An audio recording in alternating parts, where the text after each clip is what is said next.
Have you ever looked into the mirror and wondered what the end of the world would actually look like? In October, the citizens of Messina, Sicily, didn't have to wonder anymore.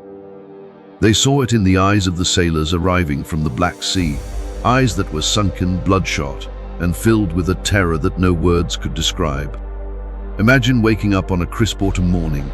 You feel a slight fever, a small ache in your groin or under your arm.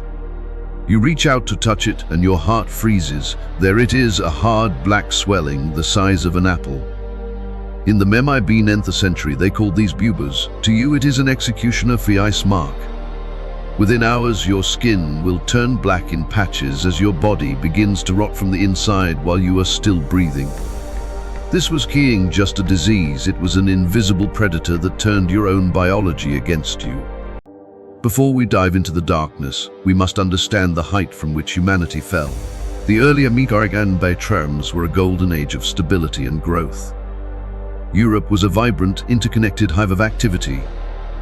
Gothic cathedrals were reaching for the heavens, and trade networks were moving silk and gold faster than ever before.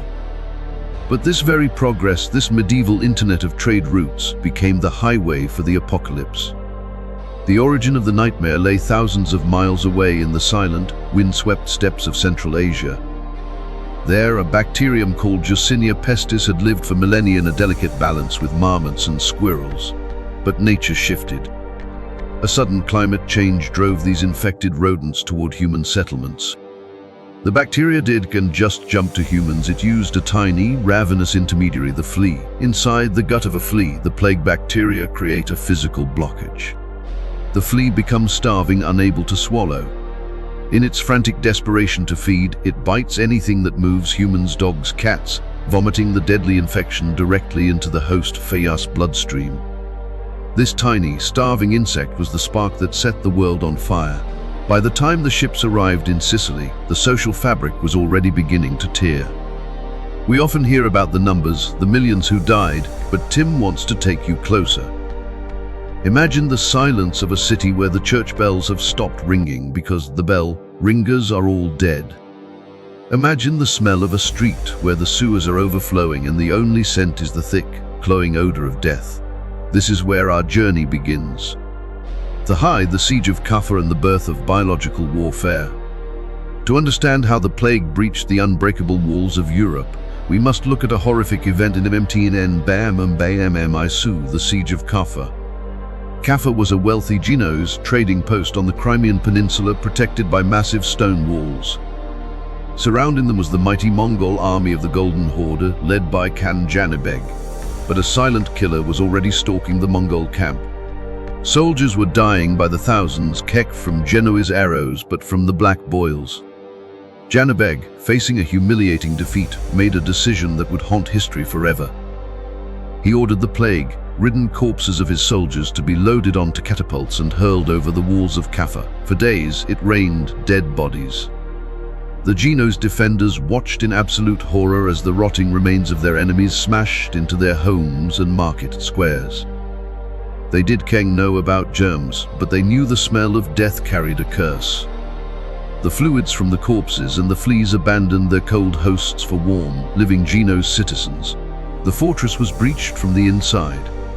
Panicked, the surviving Genoese merchants fled on high galleys. They thought they were escaping to safety, but they were carrying the end of the world in their cargo holds. As these ships docked at major ports like Constantinople, Messina, and Marseille, they seeded the infection at every stop. Messina was the first to fall. When the galleys arrived, dockworkers found sailors delirious with pain, covered in oozing black boils. The authorities ordered the ships to leave immediately, but it was too late. The black rats, ubiquitous on medieval ships, had already scurried down the mooring ropes onto the docks. Messina became a ghost town in weeks. The terror of contagion was so great that it severed the most sacred human bonds. Fathers abandoned sons and mothers left their dying infants. This was the beginning of the Great Mortality, a period where humanity proved it was both fragile and, at times, cruel under the weight of fear. The collapse of reason and the search for scapegoats. By MNITEM, the plague had reached the dense heart of Europe, Paris, Florence, and London. These cities were tinder boxes for disease, narrow alleys, timber houses blocking the sun, and open sewers running down the center of streets. When the plague hit, it didn't just kill people, it killed the city as a functioning organism. Imagine being a doctor at the University of Paris, the greatest mind of your time, yet you are completely baffled. Without the concept of bacteria, they turned to the stars. They believed a planetary alignment of Saturn, Jupiter, and Mars in had released corrupted air from the Earth. The cures were often more dangerous than the disease. Doctors advised people to bathe, fearing that opening the pores would let the poison in. They lanced the buboes, which only spread the infection into the blood faster. They burned rosemary and aromatic woods, creating a thick, fragrant fog that did nothing to stop the invisible killer. When science failed, people turned to God. But the church, the bedrock of medieval life, was failing too. Priests were dying faster than their parishioners because they were the ones administering last rites to the sick. This created a profound psychological crisis. If God was listening to the holy men, who was he listening to? A radical, desperate piety emerged, the flagellant movement. Bands of hundreds of men marched from town to town, whipping themselves with iron, tipped scourges until they bled, hoping to appease God's wrath. They were a terrifying sight, bringing religious hysteria wherever they went, but the darkness grew even deeper. If God was silent, people looked for a human devil to blame. A horrific conspiracy theory took root, that the Jewish communities were poisoning the wells of Christendom. Despite official condemnations by Pope Clement V, the mob mentality took over.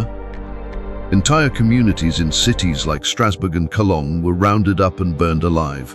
The Black Death had unleashed the absolute worst aspects of human nature.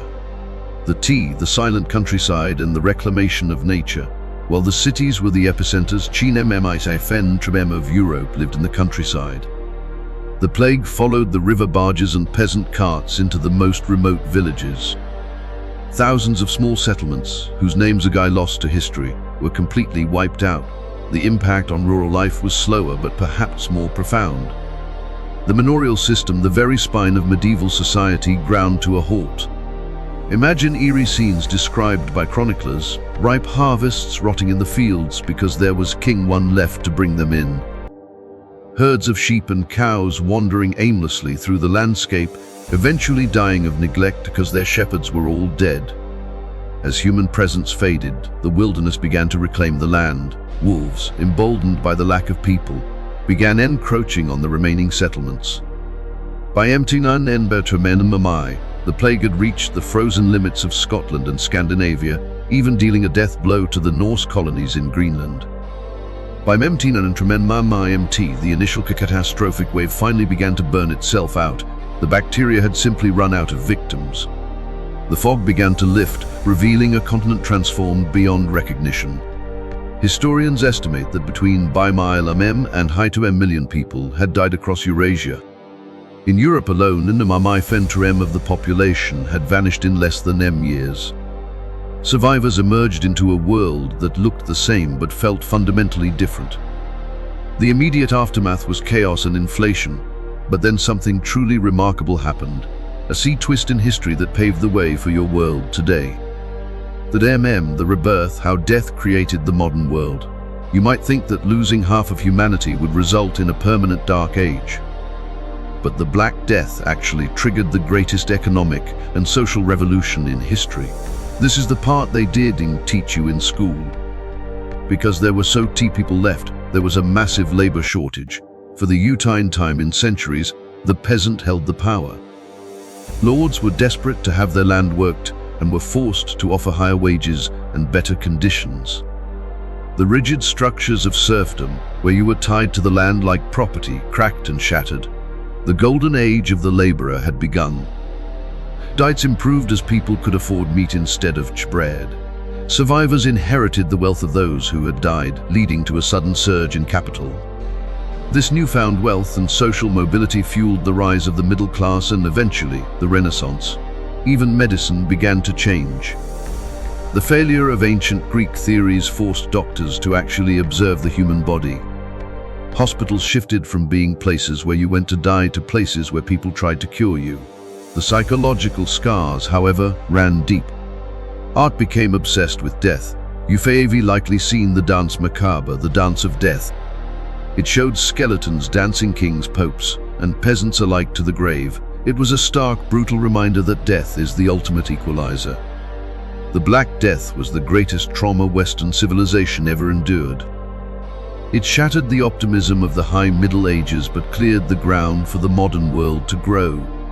It proved that even in the face of an invisible apocalypse, humanity has an incredible capacity to adapt, rebuild, and find power in the ashes.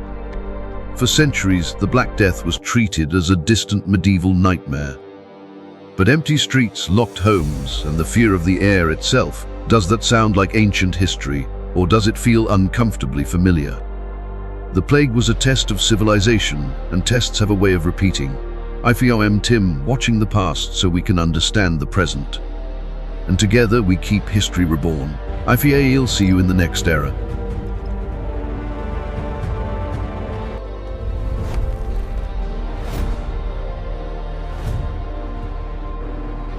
History is a mirror.